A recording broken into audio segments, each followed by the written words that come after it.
you're listening to the Neil Lamptey Show. This week I am joined by Imogen. Hi, Joey. Hello. And for his pod debut, how do we describe this man? Author? Defensive rock? Neil Beasley. Hello. Yeah, they were quite good descriptions, to be fair. So I think we'll stick with them. Yeah. How are you, sir? Yeah, not too bad. Brilliant. That's the sort of very, very, very vague enthusiasm that I saw on Twitter and thought, this is the guy that we've got. This is the energy that we need to bring. Right, so Neil, you're going to talk to us about Northampton to a certain extent. Imogen's going to talk to us about Barnsley. But because it's what we do, we're going to start off with moments of the week. So, Imogen, I'm going to ask you for yours first. It has to be getting back into the away day swing, doesn't it? Talk to me about this. Well, I will. We were many months since we were last dancing around Portman Road, ready for our champions medals. Never came, but any day now.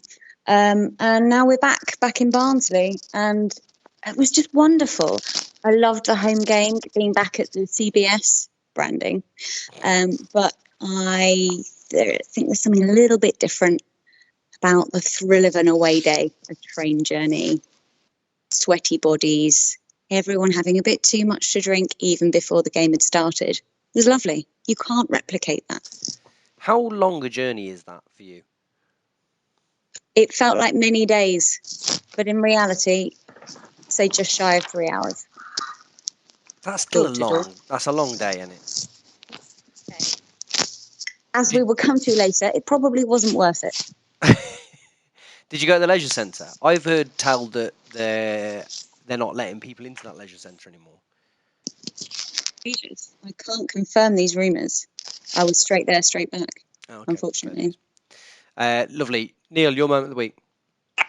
Yeah, see, I thought long and hard about this, as I did know this was going to come. But then all the ones I had, totally blown out of the water by the fact our new striker has had to apologise for not taking a penalty, not missing a penalty, for not taking a penalty, and explaining just why he didn't take a penalty. And it was utterly bizarre. It wasn't even like said penalty was missed. It was saved, wasn't it? It was to see Waghorn tweeting about it was utterly bizarre. I've never seen that before, and with any luck, we won't see it again. In your description of it, I would say that had to tweet a statement about it is doing some heavy lifting there, because I would say that I'm not aware of anybody demanding that 3-tweet statement from a player who hadn't taken a penalty. Perhaps that was the wrong word. It's so unusual for the person who didn't take it to tweet about it, and not the person that missed it. It was just odd. Like some of the reactions to the penalty miss, just odd. But yeah, I mean that for me was my moment by far. I don't really do a lot of sort of Cov fan Twitter, so I don't see a lot of the reaction. But did anyone else gauge whether people were tweeting Waghorn specifically, having a go at him for not being the nominated penalty taker? What exactly is it that he had to answer for? I'm not clear on that even. No, I'm not. I didn't see anyone tweet him specifically. I saw him mentioned in a couple, but they were nothing more than why didn't Waghorn take it. Obviously, you can't really criticise the guy. It wasn't his place to take it. It was obviously Gikore's. It was nominated or decided he fancied it. It was, like I said, the whole thing was just bizarre. I've never seen something like that in a game that was the second game of the season. It wasn't even a vitally important or big game, was it? It was the second one of the season that come off the back of a win. To me, it was just bizarre. I think Waghorn is giving off absolutely enormous Clinton Morrison energy at this point in time. And I think that is exactly the sort of thing that Morrison would have done had social media been prevalent in 2008. But I just thought it was very strange. Sometimes I think we've talked lots in the past on the podcast about the sort of the 10 game rule of making sure that you don't pass judgment until 10 games have passed. I can already see that I'm going to really struggle to give Waghorn that long. Even outside of the tweeting, I just look at him and think, I don't know whether you're for me. Made my mind up as well. Right, okay. Well, I mean, that was going to be my moment of the week, of course. But I'm going to also chuck in, as a bit of a precursor to Imogen talking about the Barnsley game, what I'm going to tentatively describe as the return of Gustavo Hammer, who I thought was really good on Saturday, and specifically his set-piece delivery was just really dangerous all game. And I think it was only watching the highlights back again that I thought, God, actually, we did have quite a lot of chances, and a lot of those chances came from his boot largely. Right, okay, so before we get to Barnsley, a game that I don't think registered with almost anyone, apart from maybe Tyler Walker, and what was he called? The young lad from Tottenham that scored both goals. I'm going to put you on the spot here. Do you remember his name? No. No, brilliant. Sorry. So, walk us through. I mean, what I would say is, tell us anything that you remember about it. Okay. I've got to explain. Like, that was a bad day for me because I met up with some workmates and went out in Birmingham for some drinks, and then caught the train over to the game. So my recollection is not amazing. But what I would say about it is that I read Dom's preview before the game, and I'm sure he said something about Robin seems to treat these cup games with contempt. And I have to say that's how I felt at half time. We started off really promising, I felt. Like, I genuinely thought, oh, we're up for this. We might actually do something here. And then, obviously, Walker scored quite early on. On the subject of Walker, he's a lot bigger than what I thought he was. Having only seen him on TV a couple of times, the guy's quite big and muscular. He was all right, to be fair. He scored a good goal, and we played quite well. And then we had another opportunity not long after. I think it fell to Shipley. In fact, I know it fell to Shipley due to the dismay in the crowd. And he was only about, 8 yards out, and somehow he'd managed to put it in about row ZZ. And it just seemed such an easy chance. And I remember just thinking at the time, we've been here before. I was really, really impressed with Jamie Allen. I know that much. He absolutely ran himself into the ground, and he was. You could tell he did that in the first half because he sort of died off, just like everyone did in the second. But it was just a drab game. We saw two new youngsters. I think was it Reed and what was that one called? Howley. Howley. One of them played left back and that was Reed, and I thought he was all right. So it's always good to see them, and we got to see Drysdale. Now he's my type of defender. Some of the tackles he was putting in and throwing himself into were really quite. I suppose you'd have said ferocious, but I definitely think we're probably going to see him in the Championship at some point. He'll certainly make a few appearances, I would have thought. He looked quite strong, but we got to half time, and I guess they must have genuinely been concerned that there was a chance we would win this game and have to make some daft, pointless trip to Carlisle on a Tuesday or Wednesday in a few weeks' time, because the second half was just awful. The best thing about it was the comical defending for the second goal. We just looked awful. It was good to see Jody Jones get some minutes. I know somebody come on the radio after the game and sort of slated him, but I thought it was all about getting him minutes. But the defending for that second goal was comical. It came from a throw-in, and I'm not sure any of our players touched it. I know Wilson tried to claw it back, but even from the angle I was at, you could see it was about a foot behind the line, and not one of the players even tried to protest it. I know Walker scored a goal which people have said is offside. I haven't seen a replay, so I don't know whether it was or not. But you just got the impression from the second half that they just didn't know what to do. They were knocking it about without going forward. I think at one point even Robbins got frustrated, and you could hear him tell them to move forward because Pask was just passing to Drysdale and they had no urgency whatsoever. But, one of the notes I did make was about Brighton de Bakary, and there's been a lot said about him, but I can't remember a single thing he did in that game. Not a single thing. Did he start as well? Yeah, he started. Do you know what, Joey? I had to go and check the starting lineup, and he did actually start. Now, forgive me, I'm obviously not a football analyst, and I was quite drunk, but couldn't remember a single thing he did. And I know there was a lot of excitement pre-game about seeing him start and him playing, but you know, at the end of the day, it was good to see Jody Jones get the minutes. It was good to see the two youngsters because obviously these guys are the future. But apart from that, it was a drab game. I mean, only 5,000 attendance, and yeah, I mean, fair play to Northampton. They celebrated the win, and they were the usual chance of championship. You're having a laugh, but it turned out they'd changed their entire team as well from the weekend before. So, but I didn't realise that until I was listening to the radio. One to forget, and we're certainly not gonna. Rue not being in the League Cup, are we? There's no money in it. We'd never get far enough anyway. But yeah, it was a drab second half. Jamie Allen, I've heard a lot of people have a lot of good to say about him. Was he good in the way that you'd be like, I wonder actually whether you could make a step up, or was he good in the way that you'd expect him to be good at home against the League Two team? I have to say, because there's been a lot of talk about him leaving, hasn't there? I have to say, I was thinking surely this guy could play a much bigger part in our first team.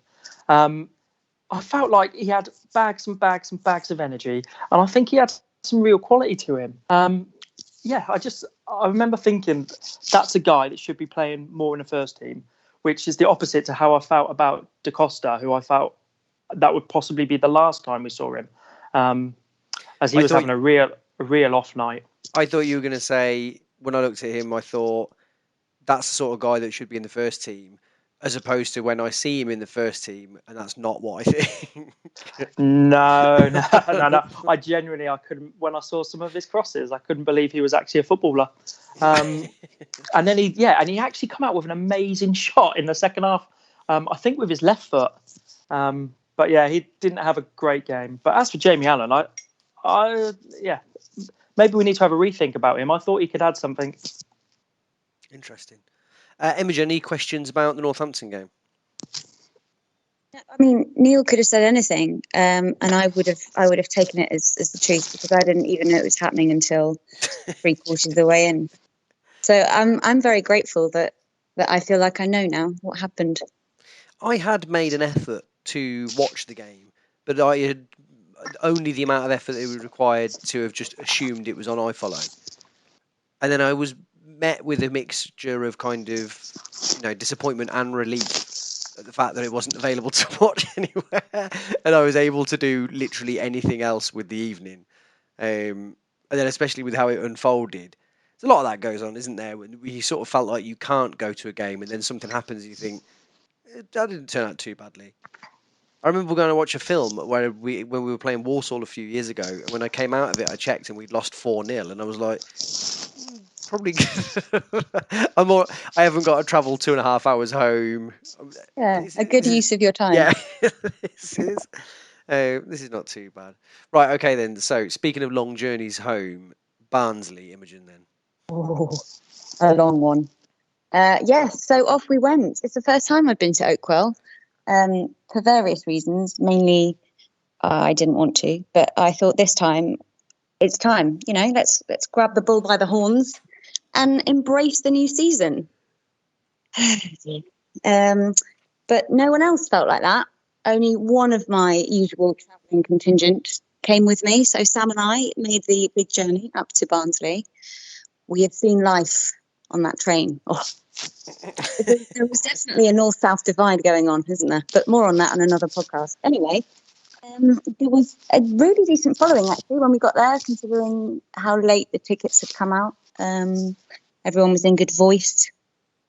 And out came the team in silky jackets. Now, I don't know if they were wearing them in the home game. I sit on the opposite side from the tunnel at the Rico, so I couldn't really tell if they were wearing. Were these part of the gear at the Rico? Did anyone see those? I must confess it's been lost on me. Neil, shiny jackets? This is a new one on me, but look forward to seeing them in the future. Oh, guys, I endorse them. Maybe we should get branded Lamptey ones. I think they really did anyone add something.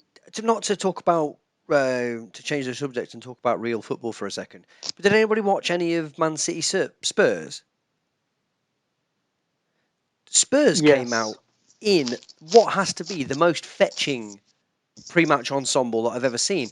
They've got what looked like sort of silk suits, like a sort of very charcoaly black grey colour, where with like a sort of silk t-shirt on underneath it, and all of them, manager, players, coaching staff, it's they looked dashing. Yeah, but they've been suave since Pochettino. They've got a lovely selection of training gear. I mean, if that's training, I don't think you could call it training gear. This was like couture. They were really extravagant. I thought football could do with a little bit more of that. But hopefully that's what we're doing with the shiny jackets. Maybe, maybe by Christmas we'll see Bright wearing one of the cape, slouched elegantly across him as he ambles onto the field of play. Although by what Neil says, maybe we'll never see him again. Who knows?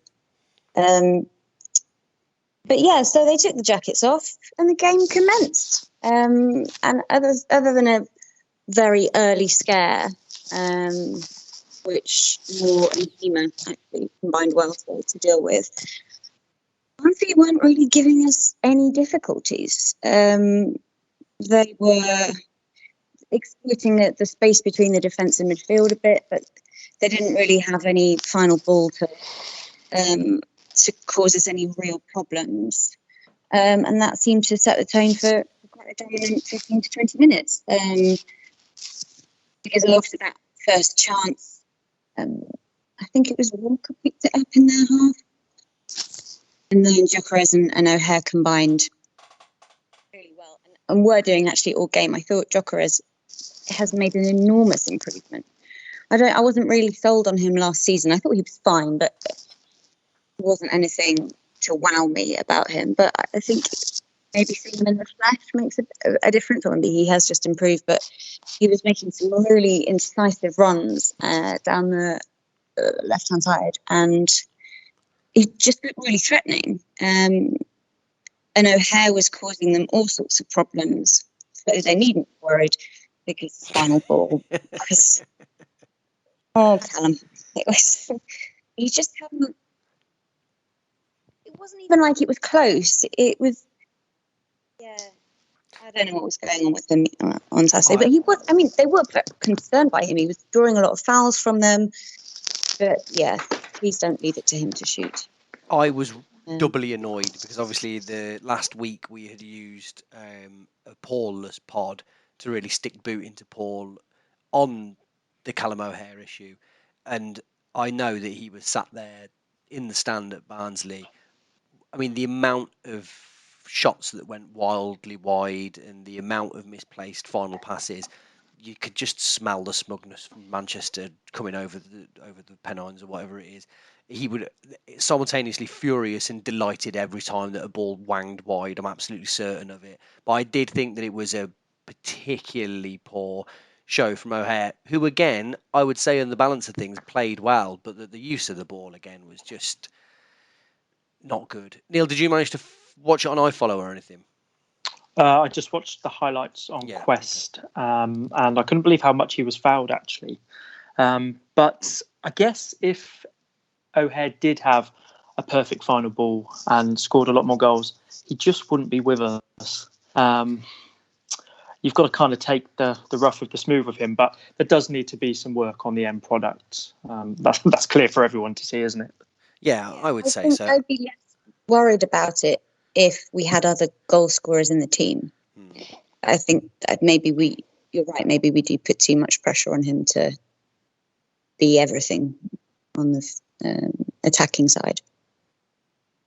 The other thing is that, I mean, I sort of said it as a joke, and then I realised actually that it was completely true. But that I sort of think, I mean, the people were calling him sort of Diet Grealish, but actually, the best thing that could possibly happen is that he is fouled outside the box so that he doesn't have to be the one that plays the pass. I mean, he should be trying harder to just not release the ball ever, and instead just keep turning his back on players that he gets. Just a sort of human shield to sort of draw They hadn't fouls worked around the that out. box. Say that again.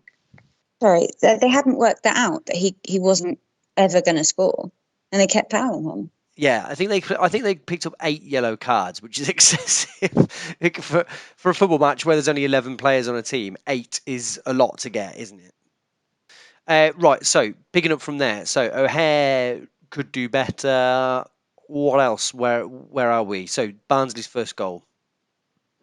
Yeah, well, I mean, but even before that, as we were progressing in the first half, Hamer and Maatsen were creating some really great chances. I thought Maatsen looked fabulous. First game for us, I thought he was good attacking, but was a bit exposed defensively. Now, I don't know whether it was just where I was sitting and I couldn't actually see that he was less good in defence, but I thought he looked really promising.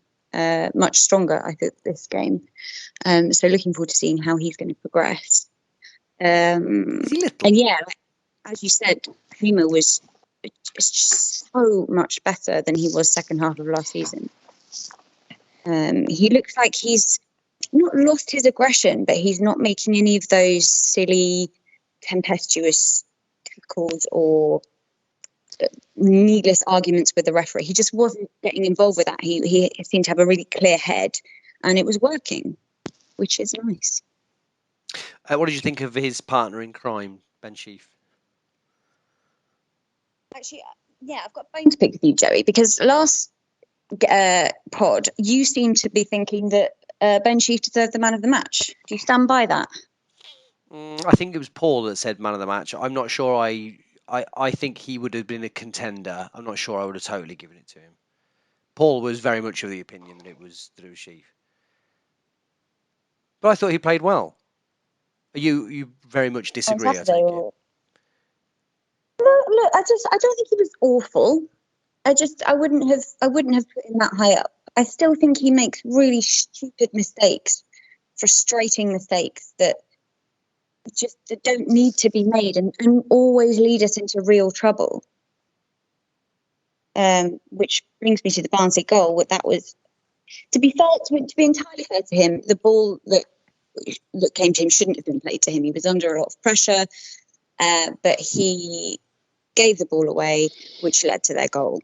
And it looked like Rose was too high up, and it gave them acres of space down the left, and Moore couldn't really do much about it. And that was really frustrating. I watched that goal 10 times, and I still can't work out who is to blame. Such is the level of kind of team ineptitude that contributed to it. Like I say, Sheaf is put under terrible amounts of pressure. I can't quite work out who has lost Fraser, but it seems to be everybody has. Like just the shape and everything was just wildly out, wasn't it? Yeah, and it was it was so frustrating because they just hadn't. It wasn't that they didn't like scoring; they had no opportunities. And we gifted it to them. And having conceded in the manner that we did against Forest, it was particularly irritating to see that we were making mistakes that didn't need to be made.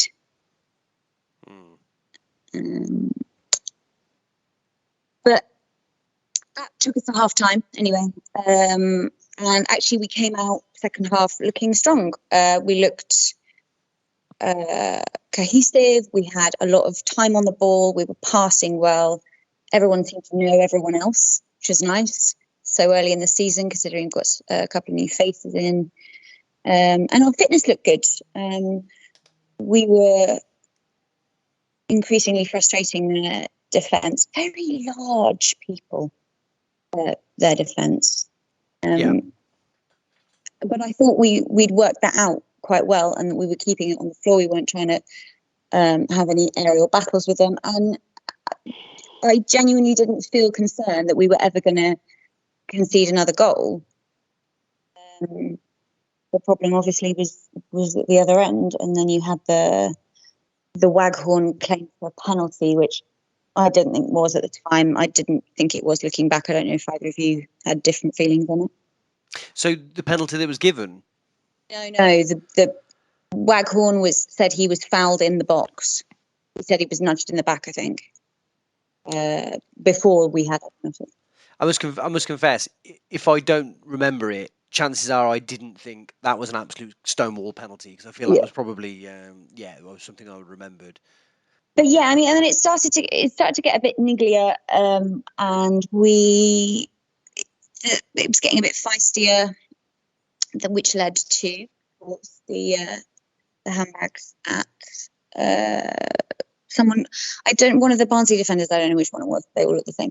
I think he was their number 5, but I can't remember his name at this point in time, because there was this ludicrous interlude, as you say, right at the end where it did kick off, where O'Hare was complaining about being fouled to the player, and it looked as if the player was saying, "I haven't done anything." And you sort of think, I don't really know if I don't really know if that's a valid argument at this point, because you whether he's going down easily or not, you're deliberately fouling him because you want to break the game up. I sort of don't know why you wouldn't just be like, yeah, of course, I'm kicking up in the air.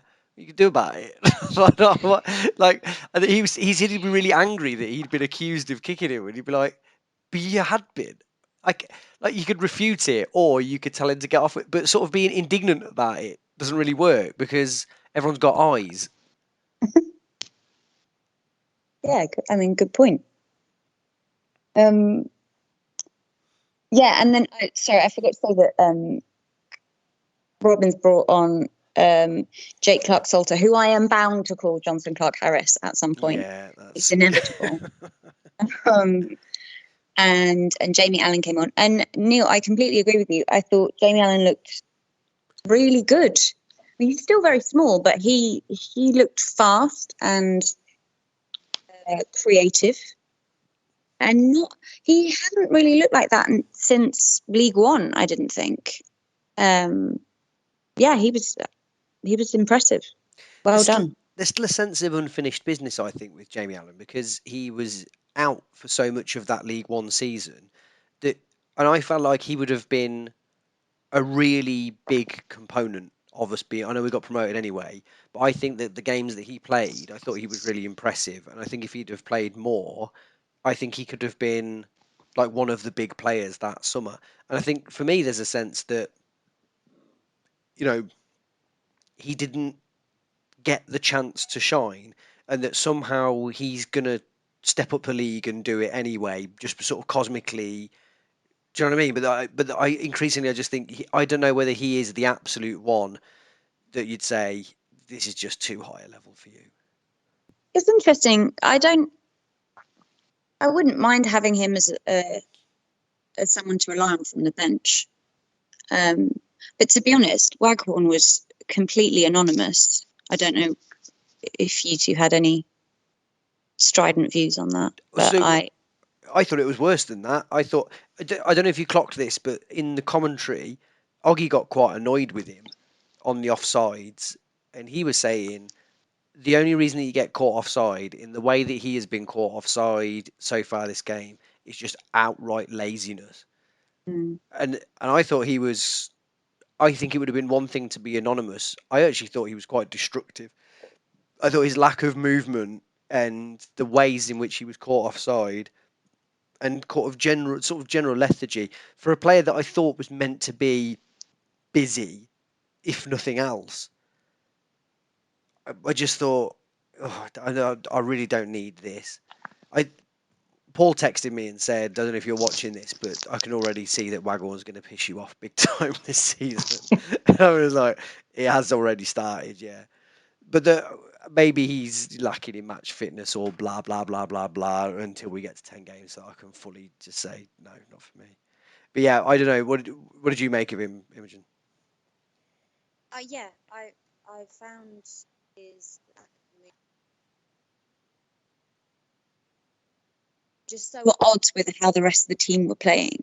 Jokeres and O'Hare and Hamer, and so they were all getting themselves into really good positions. They were working. They were alert. And Dabo, as I hadn't even mentioned, who had a fantastic game. I think Paul said he was his man of the match, and I would absolutely agree with that. I thought he was fantastic all game. And again, another one who's starting to look like he did in League One. And Waghorn just ruined it because he wasn't. He was supposed to be the missing piece, and I knew it was difficult because he came. I expect he wasn't thinking he'd be on until maybe the second half with Walker's shoulder injury. I know you just mentioned Dabo there, but I thought it would actually be worth you elaborating a little bit more on that, because again, I thought he was very, very good, and I think it's really heartwarming so far this season, albeit it's only been a few games, that he is showing signs of really being able to competently make the step up now that he is fit again. Talk me through what you saw on Saturday with Dabo. Yeah, his pace is very much there. His patient of his reading of the game, which I thought sort of seemed to drop out a bit last season. His passes were much more accurate. He was getting much more involved down the flank, and he was instrumental in pushing the ball forward. I thought he was fantastic, and I would agree with Paul's summation of him being man of the match. I thought he looked fab. Lovely. Any final thoughts? I mean, I guess we haven't talked about the penalty at the end. Paul was vociferously adamant that it wasn't a penalty, and he assured me that he was in such a good position that it overrode anything that I had seen on TV or on the replays. Did you have a view of it? Yeah, I thought it was. Yeah, I did. I did. I was texting him while it was happening, and I was like, I don't know, man. They're showing a lot of replays that make it look a lot like a penalty. And he was like, you need to listen to me. That wasn't a penalty. I was like, because you only saw it once in the heat at the moment, and I have got a lot of, I mean, I'm seeing some pretty damning evidence here. And he was like, listen, ignore it. I think he felt that Stanley Kubrick might have had a hand in it. But yeah, I thought it was just a penalty. Yeah. He went into the box, he got tripped. There you go. I don't think you really need to say a great deal more than that, do you? It's not great. It's not a great penalty, is it? It's not, but it's not as terrible as Twitter was making out afterwards. It was on target, and also it felt like a really long time between the trip, and the ball going onto the spot. I think it felt really. I mean, to the extent that all of the Stone Islanders, as mentioned, had congregated at the front of the stand, and they'd had plenty of time to get from the back to the front, and they were ready. It was really high pressured for him, and yes, he's a professional; he should be able to deal with that. But I didn't feel like it was the worst thing he could have done. I think he played well, and he could have done better, but it wasn't, wasn't career ending. The just quickly on that penalty and on Waghorn is I saw somebody tweeting about it, and they had said, I don't understand why Waghorn didn't take it when he is a established, clear penalty taker. And I felt like it was the sort of thing that I saw a number of people say it. And I thought it was the sort of thing that people just say. Do you know what I mean? It's not got any basis in truth. And so I asked one person and just said, is he an established penalty taker? And they were like, yeah, he has been for years. And I was like, that sounds spurious. That doesn't sound like an actual thing. And I was like, well, how are you quantifying it? And quick as a flash, they said he scored 24 penalties in his career. And I was like, yeah, I'll do it. That's convincing. If he scored 24 penalties, maybe he is. Maybe that's the sort of thing he does. But that aside, he doesn't mean that he has to take all the ones that we take, does he? No. I don't know, what do you two think about the idea of a designated penalty taker? I don't see why it was necessary to have one. Jokeris took the ball, he was ready to score. Right? I also don't like the player that gets fouled stepping up and taking the penalty, which I think has been proven to be bollocks now in terms of there being any cause and effect about that. But for years, I remember thinking it's not a good record when the player that's fouled then, like they've got too much testosterone going through them, and so they kind of, or adrenaline going through them.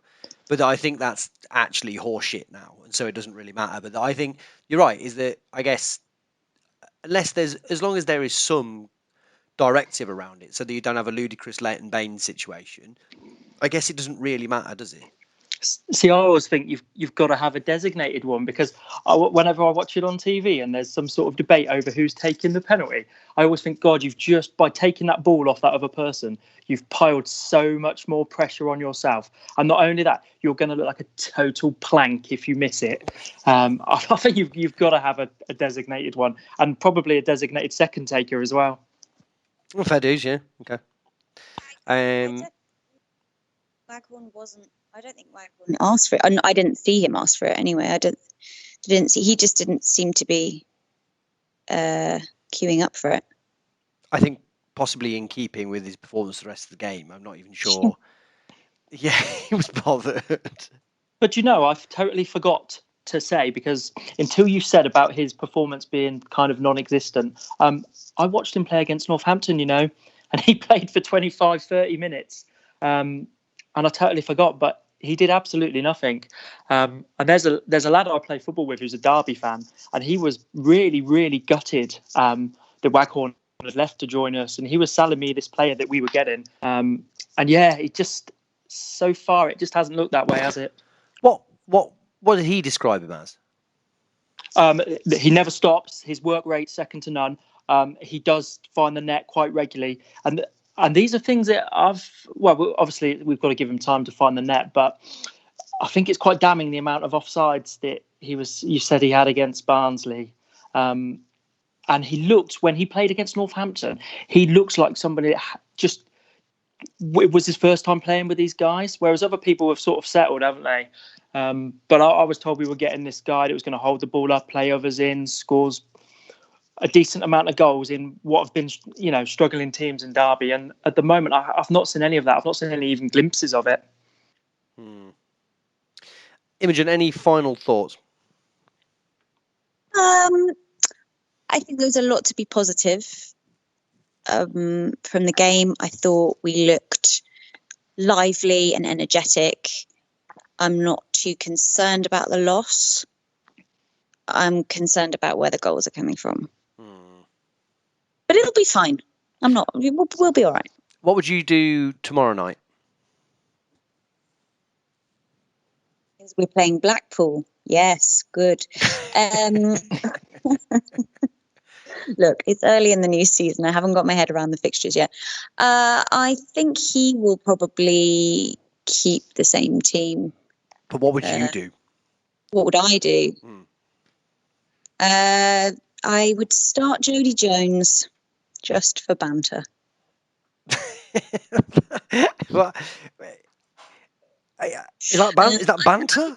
I don't think that there's too much he can change. It doesn't look like Bright is an option. There's not really too much. I'm trying to think of who was on the bench. I mean, you could start Alan, but... No, but you're right. It's actually, we've got... So Walker's injured now, isn't he? Yeah. And Godden's injured. So you have to start Jokeris and Waghorn. And then, like you say, it's either O'Hare behind them or it's Jodie Jones behind them. Yeah. Or really far behind them, it's Bright.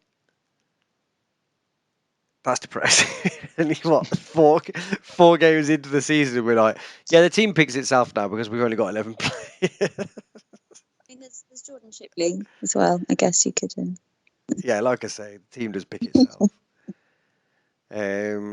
Okay, well, very good. Thank you very much. Look, we're previewless through a scheduling mix-up on my part. So I wanted to round things off very quickly by asking you, Neil, just to talk us through your book for 2 seconds, if you wouldn't mind. Because I read it and I really enjoyed it. And I thought one of the things that I'd be keen to get you on to talk about was to sort of, to plug it, basically. Thanks very much. So I wrote a book about 4 or 5 years ago now, and it was about my experiences as a gay football fan and then a gay football player in sort of like Sunday league sort of standard, to be fair. And it was just about my thoughts and opinions on that, which is the timing of this is quite good, actually, when you see that Johnson Clark Harris has landed himself in trouble with some tweets that he sent quite a number of years ago now. I missed that, although I'm not terribly surprised either, as depressing as that is. Yeah, I haven't actually looked at what they were, but he's been charged by the FA. Actually, we've had a few of these, haven't we, at commentary or ex-players? I think Whelan landed himself in trouble with the BBC radio leads, and then Chris Stokes got fined for his use of the word faggot whilst watching Tottenham. But I just wrote this book about my experiences, and it did quite well, actually. I think we certainly sold a lot more than the one that I predicted. And it got longlisted for the William Hill Sports Book of the Year. It was number one on Amazon for about 2 days, but I think that was mostly my family, to be honest, made sure that happened. And then, sort of life got a little bit crazy for a little while. I went on the One Show. Did you? Yeah, I was on the BBC's One Show with Richie from Radio 2 now. And yeah, that was fun. I went on TalkSport and was with Hawksby and Jacobs, and we were chatting for ages. It was a good laugh. And then Adi Akinfenwa come in, and yeah, that guy's just crazy. He's absolutely crazy. But yeah, life was mad for a while, and then I've had people ask me about doing another one. But writing a book is the most time-consuming and kind of emotional roller coaster that you can ever imagine, because you end up talking about things that you didn't necessarily want to talk about, and then it's a big thing. But yeah, it was interesting. It was interesting to hear a lot of people that you didn't associate would read a book like that sort of come and speak to you, and Sky News were interested and spoke to me, and I did a couple of magazines and stuff, and then you get more and more people just randomly tweeting you. It still happens now, sort of saying, I read your book, and do you know what, I didn't think it'd be my type of thing, but it really sort of, I don't know what they thought the book was going to be. I was going to say, actually. What does that mean? Yeah, but people said all the time, I didn't think it was going to be my type of thing. I mean, I genuinely don't know what they thought it was going to be. Maybe they thought it was going to be too gay for them, whatever that means. And even now, like Talk Radio, they're always on to me. Or every time like there's some player who is thinking about coming out in the Premier League, they always try and get me to sort of speak on it. But it's kind of the same questions. Or do you think we'll ever have a gay footballer? And why don't they come out? And when will they? But it was a really good experience, And a lot of people think football fans are very homophobic, and they're not at all. Actually, most football fans are pretty balanced. You only ever sort of hear about the ones that aren't, and you get those sort of people in every walk of life. But it is interesting to hear people's views on it, and I think the FA released some figures the other day to say that actually homophobia is like about 80% of the reports of discrimination that they get. Racism, which is much more prevalent, certainly in the news, is a much smaller amount, and it did make me think a lot. But like I said, the experience was cool, but it really takes it out of you. And like I never thought my life was going to be quite as crazy for probably about 6 weeks to 2 months afterwards. It got to a point where I actually was having to turn down interviews because I did have to go to work,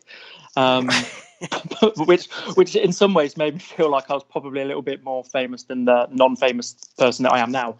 But yeah, it was cool because a lot of people sort of reached out, and I've spoke to like a lot of gay players from Sunday League teams and stuff that have reached out and said it really helped them, and it was good. And yeah, we titled it "Football's Coming Out," which somebody did say to me that they would have brought and read it on the train if it had a less obvious title about what it was about, which from a marketing point of view it did make me think that. But then that's their issue. Sorry, I was going to say, for fear of what?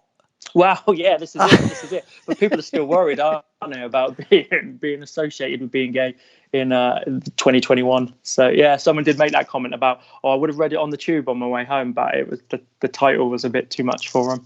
So yeah, I don't even know where to start with some of the revelations in that. I think things I'd like to pick out bit by bit. One was I wish I could have heard the Talksport interview because I would have thought that Talksport would have been the worst equipped placed for them to talk about that issue. They were absolutely amazing. They couldn't wait to get me in on Hawksby and Jacobs, and we must have been there about 20 minutes, and we was having a real good chat. And actually, do you know what? They was really good.